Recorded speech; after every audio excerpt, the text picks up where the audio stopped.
Ji Bismillahirrahmanirrahim. Welcome to all of you in the class. Today we will discuss the fourth chapter of glossary from the George Yule book. The very first term is communicative competence, the general ability to use language accurately, appropriately and flexibly. तो सबसे पहले आपको पता होना चाहिए कि communicative competence क्या होती है और इसके साथ जो अटैच्ड एक कॉम्पिटेंस है वो है आपकी लिंग्विस्टिक कॉम्पिटेंस। तो क्योंकि हम कम्युनिकेटिव कॉम्पिटेंस की बात कर रहे हैं तो this is basically the ability of a person to use language accurately, कि आपको पता हो कि लैंग्वेज को सही तरह से इस्तेमाल कैसे करना है, कहाँ पे करना है और उसके अंदर फ्लेक्सिबिलिटी कितनी रखनी है। ठीक है, लिंग्विस्टिक्स कॉम्पिटेंस होती है कि द नॉलेज ऑफ लैंग्वेज, और कम्युनिकेटिव कॉम्पिटेंस अगर सादा लफ्जों में कहें तो बोलने की तमीज कह लें आप, कि कहाँ पे कौन सी बात करनी है और कितनी करनी है, किस वे से करनी है, किस सिचुएशन में किस तरह से बात करनी है। all these things are covered under the term of communicative competence। ठीक है, कि आप कितने कॉम्पिटेंट हैं कम्युनिकेशन के लिए। और कम्युनिकेशन का आपको मैंने पहले भी बताया है कि communication is a two way traffic. ठीक है जी, टू वे ट्रैफिक का मतलब होता है कि one person is speaking and the other person is listening and understanding. If he is not understanding then there is no communication. तो communicative competence का मतलब है कि आप अपनी कही हुई बात अगले बंदे को किस तरह से अच्छे तरीके से समझा सकते हैं, उसको कम्युनिकेटिव कॉम्पिटेंस कहते हैं। Hope you have got the idea. Then comes communicative signals, behaviour used intentionally to provide information, कि जब आप किसी को इंफॉर्मेशन प्रोवाइड करना चाह रहे हैं, कोई चीज़ दे रहे हैं, कोई चीज़ इंफॉर्मेशन देना चाह रहे हैं, कोई कम्युनिकेशन करना चाह रहे हैं और इंटेंशनली करना चाह रहे हैं, और वो जो बिहेवियर आप शो करते हैं इंटेंशनली, उसको कम्युनिकेटिव सिग्नल्स कहते हैं। क्लियर होगी जी बात। उसके बाद है comparative reconstruction, the creation of the original form of an ancestor language on the basis of comparable form in language that are descendant. As I have told you that there is always a parent language जिसकी आगे further branches होती हैं। हर language जो है उसका, जितनी languages हैं, अगर आप उसका लैंग्वेज ट्री आप देखते हैं तो उसमें सारी लैंग्वेजेस का जो सोर्स है वो एक है। इंग्लिश की अगर हम बात करें तो ये जर्मैनिक लैंग्वेज है, उर्दू या पंजाबी की बात करें तो ये इंडो आर्यन लैंग्वेज है। तो यहाँ पे हमने बात करनी है कि कंपैरेटिव रिकंस्ट्रक्शन क्या होती है।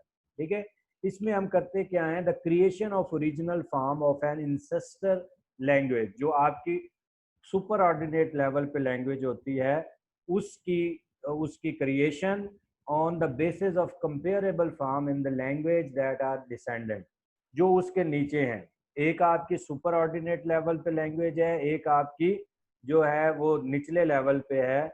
जैसे आपने सुपर ऑर्डिनेट और हाइपोनिम्स पढ़ा है, तो उन दोनों के दरमियान जो क्रिएशन ऑफ ओरिजिनल फॉर्म होती है on the basis of the descendant language, उसको आप कंपैरेटिव रिकंस्ट्रक्शन कहते हैं। Hope you have got the idea. उसके बाद है कम्प्लीमेंटाइजर। ये वर्ड्स होते हैं, कौन से words, such as that, introducing a complement phrase. जैसे आप एक सेंटेंस बनाते हैं, ग्रामर की टर्म है वो, और उसमें आप दैट लगाते हैं और दैट के बाद आगे उसको कंप्लीट करते हैं, तो वो जो दैट वर्ड है वो आपका कम्प्लीमेंटाइजर कहलाता है। ठीक है जी। इसके साथ जो नीचे रेलिवेंट टर्म है वो है कम्प्लीमेंट फ्रेज। जैसे हमने एक वर्ड पढ़ा, जो वर्ड है वो कम्प्लीमेंटाइजर कहलाता है, और जो पूरी फ्रेज है उसको कॉम्प्लीमेंट फ्रेज कहते हैं। उसकी डेफिनेशन क्या है, a structure such as that Mary helped George, used to complete a construction beginning with a structure such as Kathy knew। अब अगर आप कागज पेंसिल पकड़ें और पूरा सेंटेंस लिखें कि Kathy knew that Mary helped George, इसमें जो न्यू के बाद दैट मैरी हेल्प जॉर्ज है, ये आपकी कॉम्प्लीमेंट फ्रेज है, और दैट जो है वो आपका कॉम्प्लीमेंटाइजर है। Hope you have got the idea कि कॉम्प्लीमेंट फ्रेज क्या होती है और कॉम्प्लीमेंटाइजर क्या होता है। जो वर्ड होता है उसको कॉम्प्लीमेंट कहते हैं, और जो पूरी फ्रेज होती है जो उस वर्ड से स्टार्ट होके आगे चल रही होती है उसको कॉम्प्लीमेंट फ्रेज कहते हैं। Then comes completion point. In the conversation, the end of a turn, usually marked by a pause at the end of a phrase or sentence. जब आप अपनी बात खत्म कर लेते हैं during the course of discussion और कॉन्वर्सेशन, दो बंदे आपस में कॉन्वर्सेशन कर रहे हैं, एक बात करके मैं थोड़ा सा पॉज लेता हूँ, तो वो मैं बात जब कंप्लीट कर लेता हूँ तो वो पॉज लेता हूँ। वो जो पॉज है, वो जो वक्फा है, उसको कंप्लीशन पॉइंट कहते हैं। टर्न का मतलब है, जैसे आप उसमें प्रैग्मेटिक्स में या डिस्कोर्स एनालिसिस में आपने पढ़ा होगा, टर्न टेकिंग। ठीक है, कि जब बंदा बात कर रहा होता है और दूसरा बंदा वेट कर रहा होता है कि ये अपनी बात खत्म करेगा तो मैं अपनी बात शुरू करूंगा। ठीक है, इस कॉन्वर्सेशन के दौरान इस तरह की जो सिचुएशन है उसको टर्न टेकिंग कहते हैं। ठीक है, तो कंप्लीशन पॉइंट का मतलब है कि आपने जब अपनी टर्न कंप्लीट कर ली, अपनी बात मुकम्मल कर ली, और फिर आपने पाज लिया, और पाज is the indication that you have completed your point, and that is called completion point. Clear होगी जी बात। उसके बाद है कंपाउंडिंग। कुछ वर्ड्स होते हैं जो कि दो वर्ड से मिलकर बने होते हैं, उनको कंपाउंड वर्ड्स कहते हैं, और ये जो प्रोसेस है उसको कंपाउंडिंग कहते हैं। जैसे the process of combining two or more words to form a new word, कि दो वर्ड्स को मिलाकर आप एक वर्ड नया बनाते हैं, उसको कंपाउंड वर्ड कहते हैं, और इस प्रोसेस को कंपाउंडिंग कहते हैं। जैसे वाटर बेड है, ब्लैक बोर्ड है, वाइट बोर्ड है। ठीक है, ये सारे आपके कंपाउंड वर्ड्स हैं। उसके बाद है conceptual meanings. Self explanatory term है, the basic component of meanings conveyed by the literal use of word. Sometimes in discourse analysis आप जो बात कह रहे होते हैं उसका मतलब कुछ और होता है, और आपके वर्ड्स जो हैं वो कुछ और होते हैं, लेकिन आप उससे जो मैसेज कन्वे कर रहे होते हैं वो कुछ और होता है। ठीक है, तो the basic component of meaning conveyed by the literal use of word, कि आप वर्ड्स को लिटरल लेवल पे यूज करके जो आप मीनिंग्स कन्वे करते हैं उन मीनिंग्स को कंसेप्चुअल मीनिंग्स कहा जाता है। Then comes conduction aphasia. Aphasia के बारे में हमने पहले पेज में डिस्कशन की थी, और मैंने आपको बताया था ये एक किस्म का लैंग्वेज डिसऑर्डर होता है। ठीक है, तो अब हम कंडक्शन अफासिया पढ़ेंगे। क्या language disorder associated with the damage to एक्यूरेट fasciculus in which repeating words or phrase is difficult. आप इसमें देखें कि ये है एक्चुअली क्या, कि मैंने दो तरह के आपको अफासिया की डिस्कशन की थी, एक ब्रोका अफासिया था, एक वेनरिक अफासिया था। ब्रोका अफासिया भी शायद हमने पीछे डिस्कस किया है, वेनरिक आगे आएगा। ठीक है, जो आपकी लेफ्ट हेमिस्फेयर है, it contains two parts, one is Broca area and the other is वेनरिक एरिया। और Broca area is specifically used to articulate the language. ठीक है, आर्टिकुलेशन से डील करता है, और वेनरिक जो है वो कंप्रीहेंशन से डील करता है। ठीक है, तो जो आपको कंप्रीहेंशन में इश्यूज होंगे वो आपका वेनरिक अफासिया कहलाएगा, जो आपको आर्टिकुलेशन में इश्यूज होंगे वो आपका ब्रोका अफासिया कहलाएगा। अब यहाँ पे है कंडक्शन अफासिया। ये लैंग्वेज डिसऑर्डर है जिसमें क्या होता है कि आप वर्ड्स जो हैं, रिपीटिंग वर्ड्स जो हैं, उनको प्रोनाउंस करना या उनको बोलना वो आपके लिए डिफिकल्ट हो जाता है। ठीक है, damage to arcuate facilicus in which repeating words or phrases is difficult, कि आप phrases को repeat नहीं कर सकते, ठीक है। इस तरह का जो डिसऑर्डर है उसको कंडक्शन अफासिया कहते हैं। उसके बाद कंजंक्शन है, कंजंक्शन का आपको बड़े अच्छे तरीके से पता है, बचपन से ही आप पढ़ते आ रहे हैं, ठीक है। ये ग्रामर की टर्म है, पार्ट्स ऑफ स्पीच में भी आपने पढ़ा होगा। A word such as and because used to make connection between the words, phrases and sentences. ऐसे अल्फाज जो कि वर्ड्स को, फ्रेजेस को और सेंटेंसेस को आपस में जोड़ते हैं। एंड है, और है, आल्सो है, टुगेदर है, विद है, ये सारे क्या हैं? These are conjunctions. आगे इसकी टाइप्स हैं, वो ग्रामर में हम डिस्कस करेंगे। उसके बाद है आपकी टर्म कॉन्सोनेंट्स। कॉन्सोनेंट्स की डेफिनेशन पहले भी कई दफ़ा मैंने आपको बताई है, तो यहाँ पे भी हम उसको देख लेते हैं। A speech sound produced by restricting the air flow in some way. अब I have clearly told you about the process of articulation, that the air comes from the lungs, passes through the windpipe and interact with the different articulators in the mouth cavity and comes out from your mouth cavity. ये पूरा process मैंने आपको simple way में बता दिया है, ठीक है। अब ये जो आपका जो आ रही होती है हवा आपके लंग्स से, वो रिस्ट्रिक्ट होती है आपकी माउथ कैविटी में। कहीं उसके सामने जबान आ जाती है, कहीं उसका रास्ता आगे से नैरो हो जाता है। इस तरह से जब साउंड प्रोड्यूस होती है तो वो वाली साउंड्स कॉन्सोनेंट साउंड्स कहलाती हैं, ठीक है जी। उसकी सिंपल डेफिनेशन एक और भी है। The consonants are the sounds in the production of which the air from the lungs is restricted, or narrowed, or blocked with the different articulators, ठीक है। कि आपके जो आर्टिकुलेटर्स हैं वो आपकी उस एयर को ब्लॉक कर देते हैं या उसको नैरो कर देते हैं। जैसे अगर आप बोलते हैं ज साउंड, ज में आपकी टंग और आपकी जो हार्ड पैलेट है वो एक दूसरे के इतने करीब आ जाते हैं कि आपके मुंह से हवा जो है वो घिसटती हुई बाहर निकलती है, ठीक है। इसी तरह आप ट बोलते हैं तो ट में टिप ऑफ टंग आपकी अल्वेओलर रिज के साथ टकराती है और पीछे से पैसेज को ब्लॉक कर देती है। तो ऐसी जो साउंड्स प्रोड्यूस होती हैं वो आपकी कंसोनेंट साउंड्स कहलाती हैं। और दूसरी जो कि विदाउट एनी रिस्ट्रिक्शन जो है प्रोड्यूस होती हैं उनको आप वाउल साउंड्स कहते हैं। Hope you have got the idea. उसके बाद है consonantal alphabets, a way of writing in which each symbol represents a consonant sound. ABC जब आप पढ़ते हैं तो उसमें उसको हम सादा तरीके से जब कैटेगराइज करते हैं तो उसमें आपके 26 अल्फ़ाबेट्स हैं। तो 26 अल्फ़ाबेट्स में आपने देखा होगा कि 21 जो हैं वो आपके कॉन्सोनेंट्स हैं और 5 जो हैं वो आपके वाउल्स हैं।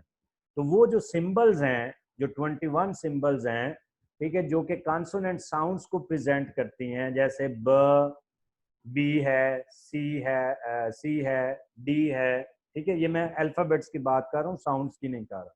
वो आपकी कॉन्सोनेंटल अल्फाबेट्स कहलाती है, ठीक है जी। उसके साथ फिर वाउल अल्फाबेट्स होते हैं, ठीक है, जो ए ई आई ओ यू हैं। उसके बाद है कॉन्सोनेंट क्लस्टर। क्लस्टर का मतलब आपको क्लियरली पता है, झुंड को कहते हैं, दो या दो से ज्यादा चीजों का आपस में गठजोड़ को कहते हैं। तो कॉन्सोनेंट क्लस्टर अब आपके लिए आसान हो गया कि जब दो या दो से जायद कॉन्सोनेंट्स इकट्ठे आ जाते हैं तो उसको कॉन्सोनेंट क्लस्टर कहते हैं। जैसे स्टूडेंट है, अब इसमें स ट एस टी यू, ये स और ट जो है ये इकट्ठे आए हैं तो ये आपका कॉन्सोनेंट क्लस्टर बन गया, ठीक है। इस तरह 3 भी हो सकते हैं और ऑनसेट पे आपके ज़्यादा से ज़्यादा 3 आ जाते हैं, ठीक है। जब हम आगे सिलेबल को डिस्कस करेंगे तो अब तब क्लियरली आपको इसका आइडिया हो जाएगा। उसके बाद है कॉन्स्टिट्यूएंट एनालिसिस। कॉन्स्टिट्यूएंट एनालिसिस क्या होता है? कॉन्स्टिट्यूएंट एनालिसिस, कॉन्स्टिट्यूएंट का मतलब होता है हिस्सा, पार्ट, एनालिसिस उसका मतलब एनालिसिस करना। ये आपकी सिंटेक्स की टर्म है जिसमें आप पढ़ते हैं आईसी एनालिसिस, आपने थ्योरी पढ़ी है उसकी,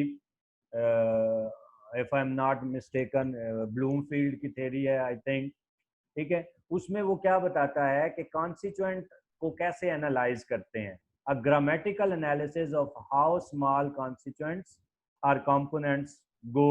अब उसमें हम करते क्या हैं कॉन्स्टिट्यूएंट एनालिसिस में कि आप जब ट्री डायग्राम बनाते हैं तो ट्री डायग्राम बनाते हुए सबसे पहले जो है आप सेंटेंस की एक बनाते हैं, एक ट्री बनाते हैं, एक सेंटेंस का जो है वो पॉइंट बनाते हैं, नोड बनाते हैं, उसके नीचे आप एक नाउन फ्रेज और वर्ब फ्रेज की निकालते हैं और ये कॉन्स्टिट्यूएंट्स जो हैं ये इकट्ठे होते हैं to form larger constituents in a sentence. जैसे एक सेंटेंस में हमने लिखा है द बॉय, अब द बॉय का आपने कॉन्स्टिट्यूएंट निकालना है तो द अलग हो जाएगा, बॉय अलग हो जाएगा। The boy is a noun phrase. Noun phrase को जब हम फर्दर डाइसेक्ट करेंगे इसमें आर्टिकल जो है आपका द वो अलग हो जाएगा और नाउन अलग हो जाएगा। तो डिटर्मिनर एंड नाउन, तो वो जो आपका कॉन्स्टिट्यूएंट्स वो होता है जो फर्दर डिविजिबल ना हो। अब द को फर्दर आप डिवाइड नहीं कर सकते सिंटैक्टिकली या मॉर्फोलॉजिकली, लेकिन फिनेमिकली वो हो सकता है। द वो जो है साउंड्स उसको आप फर्दर, तो अब हम कॉन्स्टिट्यूएंट वो होता है जिसको फर्दर डिविजिबल आप नहीं कर सकते, जो फर्दर डिविजिबल नहीं होता उसको आप कॉन्स्टिट्यूएंट कहते हैं या हिस्सा कहते हैं, ठीक है, जो मिलकर एक बड़ी स्ट्रक्चर बनाते हैं। जैसे एक सेंटेंस है ही इज माय फ्रेंड, इसमें ही जो है एक कॉन्स्टिट्यूएंट है, इज आपका एक कॉन्स्टिट्यूएंट है, माय कॉन्स्टिट्यूएंट है, फ्रेंड कॉन्स्टिट्यूएंट है। तो इनको हम अलग अलग कर सकते हैं, लेकिन ही को फर्दर आप सिंटैक्टिकली एनालाइज नहीं कर सकते। Hope you have got the idea. If you are unable to get idea you can comment and write your question in the comment box so that I'll see and address your question. उसके बाद है context. सबको इसके बारे में पता होता है, आप हमेशा वर्ड यूज करते हैं यार वो तुम गलत समझे हो, मैंने तो इस कॉन्टेक्स्ट में बात ही नहीं की। तो कॉन्टेक्स्ट बैकग्राउंड को कहते हैं आइदर द फिजिकल कॉन्टेक्स्ट और the linguistic context. Physical context को कॉन्टेक्स्ट कहेंगे जब लिंग्विस्टिक कॉन्टेक्स्ट होगा, क्योंकि हम लैंग्वेज की बात कर रहे हैं, तो लिंग्विस्टिकली जो कॉन्टेक्स्ट होगा उसको कोटेक्स्ट कहते हैं जिसमें हम वर्ड्स यूज करते हैं। हमेशा जब भी डिस्कशन होती है, जब हम बात करते हैं प्रैग्मेटिक्स की बात करते हैं, डिस्कोर्स एनालिसिस की बात करते हैं, तो हर जो बात हो रही होती है वो किसी ना किसी कॉन्टेक्स्ट में हो रही होती है।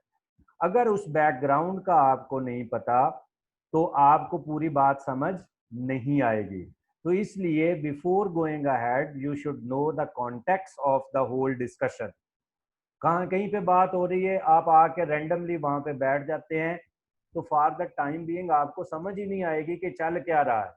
फिर जब आपको थोड़ा सा रिलेशनशिप, जैसे मूवी देखने आप जाते हैं तो आप लेट हो गए, थोड़ी सी मूवी चल गई और आप बैठे, तो आपको शुरू में समझ ही नहीं आएगी जब तक आपको उनका कॉन्टेक्स्ट पता नहीं चलेगा कि ये हीरो और हीरो कौन है, हीरोइन कौन है, ये कैसे सारी सिचुएशन चल रही है। तो इसी तरह लिंग्विस्टिक कॉन्टेक्स्ट भी होता है जिसको कोटेक्स्ट कहते हैं, कि जब हम डिस्कशन में इन्वॉल्व होते हैं तो वो डिस्कशन जो है वो किसी सर्टेन बैकग्राउंड में हो रही होती है। तो जब तक आपको उस बैकग्राउंड का पता नहीं होगा, जब तक आपको उस बैकग्राउंड का आइडिया नहीं होगा, तब तक आप उस कॉन्वर्सेशन को समझ नहीं सकते। क्लियर होगी जी बात कि जो है वो ये क्या हमने इसके बारे में पढ़ा है। उसके बाद है आपकी टर्म कन्वर्जेंस। ये बाइलिंगुअलिज्म की टर्म है। मेयर स्कॉटन की बुक अगर आपकी नज़र से गुजरी हो, मल्टीपल वॉइसेस की, उसमें पूरा डाइवर्जेंस और कन्वर्जेंस पे बड़ी डिटेल्ड डिस्कशन है। तो हम अब देखेंगे कि कन्वर्जेंस होती क्या है। Adopting a speech style that attempts to reduce social distance by using forms that are similar to those used by the person being talked to as a type of speech accommodation in contrast to divergence. Convergence को समझने के लिए आपको 2-3 terms और मजीद इसमें आ गई हैं, वो समझनी बहुत ज़रूरी है। सबसे पहले आपको पता होना चाहिए स्पीच अकोमोडेशन क्या होती है। स्पीच अकोमोडेशन का मतलब होता है कि जब आप बात कर रहे हैं तो बात करने का मकसद क्या है कि आप अगले बंदे को बात समझाएं। अगले बंदे से बात कर रहे हैं तो अगले को आपकी बात समझ आए। अगर आप बात कर रहे हैं और अगले को समझ नहीं आ रही तो मेरा ख्याल है उस डिस्कशन का फायदा ही कोई नहीं है। ठीक है, तो इसका मतलब है आप अकोमोडेट नहीं कर रहे। स्पीच अकोमोडेशन का मतलब होता है कि आप अपने ऑडियंस को, अपने एड्रेसी को अकोमोडेट करें, इस वे में बात करें, उस लैंग्वेज में बात करें जिस लैंग्वेज को वो समझ सकता है, उस वे में बात करें जिस वे से वो उसको समझ सकता है। ठीक है जी, तो ये आपकी क्या कहलाएगी, स्पीच अकोमोडेशन। ठीक है जी। अब कन्वर्जेंस क्या है? कन्वर्जेंस का मतलब है कि आप ऐसा स्पीच स्टाइल अपनाएं जिससे सोशल डिस्टेंस जो है वो कम हो जाए और आपकी बात अगले बंदे को समझ आ जाए। ये तो होगी कन्वर्जेंस। तो डाइवर्जेंस इसके उलट है, वो अगले पेज में आएगी, हम उसको फिर डिस्कस कर लेंगे। कन्वर्जेंस को भी हाईलाइट कर दूंगा ताकि अंडरस्टैंडिंग हो जाए। उसके बाद है आपकी term conversation analysis. Obviously when you are engaged in a conversation तो उसका एनालिसिस भी हो सकता है। The study of turn taking in conversation. Turn taking मैं अभी अभी आपको बता चुका हूँ कि आप अपनी बारी पे जब बोलते हैं तो उसको टर्न टेकिंग कहते हैं। उसका जो पूरा एनालिसिस होता है, उसकी जो स्टडी होती है, उसको कॉन्वर्सेशन एनालिसिस करते हैं। ठीक है जी। उसके बाद है कन्वर्जन। ये बहुत ही इंपॉर्टेंट टर्म है, कई दफ़ा पेपर में आई हुई है, एमसीक्यू इस पे बनता है, तो इसको ज़रा आपने हाईलाइट कर लेना है। तो ये है क्या? The process of changing the function of word such as a noun to a verb as a way of forming new word also known as category change or functional shift. Vacation in they are vacationing in Florida. अब हमने किया क्या यहाँ पे? हमने conversion की। Conversion है क्या? कि आप वर्ड के फंक्शन को चेंज करते हैं। ठीक है, you change the function of verb. Word such as a noun, अगर नाउन है तो उसको आप वर्ब बना लेते हैं, अगर वर्ब है तो उसको आप नाउन बना लेते हैं। जैसे वेकेशन का उसने बनाया है, they are vacationing in Florida. Vacation क्या है? नाउन है, लेकिन वो उसको वर्ब बनाकर यूज कर रहा है। तो जब आप किसी नाउन को वर्ब बनाकर यूज करते हैं तो इस प्रोसेस को कन्वर्जन कहा जाता है। Hope you have got the idea. ये बड़ी इंपॉर्टेंट टर्म है, इसको अच्छे तरीके से आपने तैयार करना है। कुइंग साइकोलिंग्विस्टिक्स की टर्म है। जब बच्चा लैंग्वेज एक्वायर कर रहा होता है, लर्न कर रहा होता है, तो उसकी एक स्टेज है। The earliest use of speech like sounds by an infant in the first few months. पहले जो चंद एक महीने होते हैं जब बच्चा पैदा होता है, तो वो जो कूइंग है, बैबलिंग है, वन वर्ड स्टेज है, टू वर्ड स्टेज है, तो ये उसकी सबसे फर्स्ट स्टेज है जिसमें वो थोड़ी सी अटरेंसेस देना शुरू करता है। ठीक है जी। और स्पीच लाइक साउंड्स जो है वो प्रोड्यूस करता है पहले अपने जो फ्यू मंथ में है, उस सारी स्टेज को आप कूइंग कहते हैं। उसके बाद भी बहुत ही इंपॉर्टेंट टर्म है कोऑपरेटिव प्रिंसिपल्स। स्पीच अकोमोडेशन में हमने पढ़ा। अब हम देखेंगे प्रैग्मेटिक्स की टर्म में। ग्राइस के मैक्सिम्स का आपने सुना होगा नाम, या ग्राइस का नाम सुना होगा, उसके कुछ मैक्सिम्स हैं। तो ये कोऑपरेटिव प्रिंसिपल होता क्या है? पहले थोड़ा सा कॉन्सेप्ट इसे समझने की कोशिश करें कि आपने अपने एड्रेसी के साथ कोऑपरेट करना है। उसको उतनी बात बतानी है जितनी की ज़रूरत है, लंबी डिटेल नहीं बतानी। उसको सही इंफॉर्मेशन देनी है, झूठ नहीं बोलना, टू द पॉइंट बात करनी है, उसका टाइम ज़ाया नहीं करना। ये सारी चीज़ें कोऑपरेटिव प्रिंसिपल में आती हैं। और इस तरह से ये है क्या? N underlying assumptions of conversation that you will make your conversational contribution such as required। उतनी बात करें जितनी की ज़रूरत है। at the stage at which it occurs by the accepted purpose of the directions of the talk exchange in which you are engaged। कि जब आप किसी भी डिस्कशन में एंगेज्ड हैं तो आप कोऑपरेटिव प्रिंसिपल को फॉलो करेंगे, तो वो बात करेंगे, वो चीज़ कहेंगे जिसकी ज़रूरत है। एवं इधर उधर की मारनी नहीं है। वही बात करें जिसकी ज़रूरत है, जितनी बात, जितना कंट्रीब्यूशन। और ये मैं आपको बताता चलूँ, पहले भी मैंने जिक्र किया है, ये इंटरव्यू में बहुत इम्पोर्टेंट रोल प्ले करती है। You are the driver of your interview. आपने अपने इंटरव्यू को चलाना है, तो इंटरव्यू के दौरान कोऑपरेटिव प्रिंसिपल को मत भूलें, ठीक है। उतना जवाब दें जितना उसने पूछा है। अगर आप उसको आगे से घुमाएंगे तो फिर वो भी आपको घुमाएगा, तो वो आप कोऑपरेटिव प्रिंसिपल को जो है वो वायलेट कर रहे हैं। तो इसलिए कोऑपरेटिव प्रिंसिपल का ख्याल रखना है आपने अपनी डेली डिस्कशन में भी, और ख़ास तौर पर जो है वो अपने इंटरव्यू में। उसके बाद है कॉर्पस लिंग्विस्टिक्स। आईटी का दौर है, सारे लोग जो है वो कंप्यूटर पे पढ़ते हैं, हम भी क्लास कंप्यूटर में ले रहे हैं और ऑनलाइन वीडियो भी रिकॉर्ड हो रही है आपके लिए। तो जो भी चीज़ कंप्यूटर मशीन रीडेबल फॉर्म में आ जाती है उसको कॉर्पस कहते हैं, ठीक है जी। और अब लिंग्विस्टिक्स के साथ इसको अटैच करना है हमने। The study of language in use by analyzing the occurrences and frequency of forms in a large collection of text typically stored in a computer। बहुत से सॉफ्टवेयर हैं जिनके जरिए से आप एक टेक्स्ट का एनालिसिस कर सकते हैं, कॉर्पस एनालिसिस उसका कर सकते हैं। जैसे सिंपली हम कंट्रोल एफ करते हैं तो देखते हैं कि आई का वर्ड कितनी दफ़ा यूज़ हुआ है, तो वो आपको बता देता है इतनी दफ़ा यूज़ हुआ है।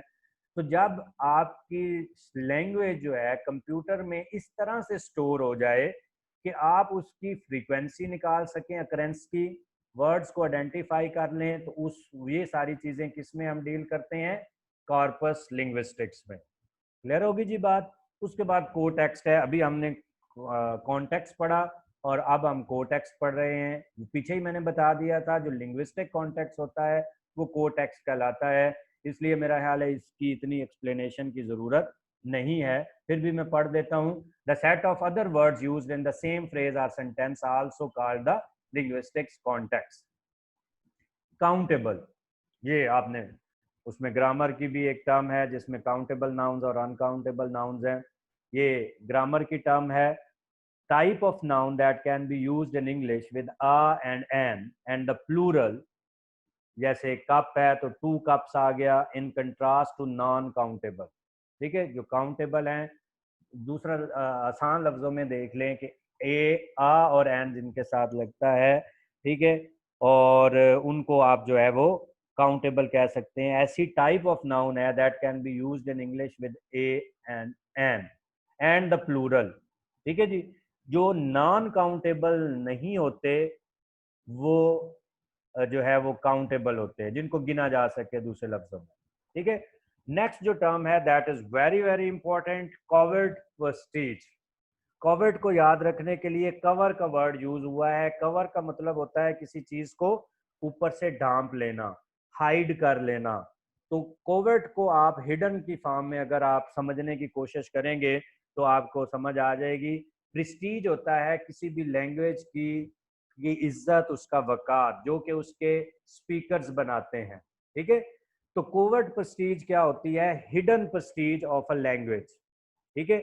ये in contrast to overt prestige है। ओवर्ट मीन ओपन और कोवर्ट मीन कवर्ड या hidden. The status of a speech style or feature as having positive value but which is hidden or not valued similarly among the larger community in contrast to overt prestige, ठीक है जी। Covert और overt, ठीक है जी। जो hidden होती है Prestige उसको आप कोवर्ट प्रेस्टीज कहते हैं, जो ओपन होती है उसको ओवर्ट प्रेस्टीज कहते हैं। Hope you have got the idea of this page. I tried my level best to explain all the terms in a very simple way. So if you have any question, you can comment in the comment box, और मैं इंशाल्लाह उसको देख के फिर जो है उसको आपके क्वेश्चन को एड्रेस करने की कोशिश करूँगा। तो ये इस तरह की वीडियोस जो हैं वो फर्दर पेजेस पे बनती रहेंगी। आप स्टे ट्यून रहें और ये वीडियोस जो है मैं अपलोड करता रहूँगा, और हम ये पूरी ग्लॉसरी जो है इसको पेज वाइज कवर करेंगे ताकि आपके पीपीएससी की जितनी प्रेपरेशन है वो अच्छे तरीके से हो जाए। तो thank you so much for your patience, for watching and listening to me. अल्लाह हाफिज़।